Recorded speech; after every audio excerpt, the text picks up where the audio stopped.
We spend most of our time in groups, whether we call these groups family, government, or corporations. Yet, we spend so little time finding out how these groups work and how they don't work. I'd like to illustrate how roles work with a story. 5 doctors went duck hunting one day.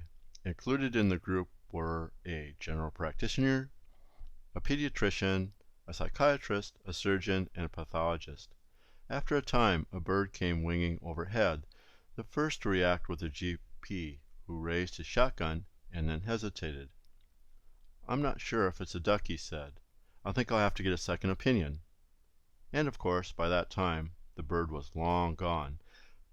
Another bird appeared in the sky thereafter. This time, the pediatrician drew a bead on it. He too, however, was unsure if it really was a duck in his sights, and besides, it might have rabies. "I'll have to do some more investigation," he muttered, as the creature made good its escape. Next to spy a bird was a sharp-eyed psychiatrist. Shotgun-shouldered, he was more certain of his intended prey's identity. "Now I know a duck, but does it know it's a duck?" The fortunate bird again disappeared while this fellow wrestled with this dilemma. Finally, a fourth fowl sped past. This time the surgeon pointed his gun skywards. Boom!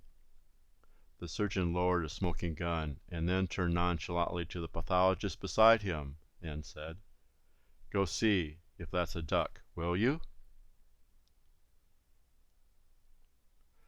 So what do we mean by a role exactly?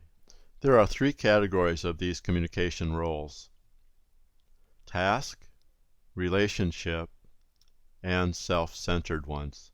It looks pretty easy so far, and you might wonder why you might have to take a class to understand these better.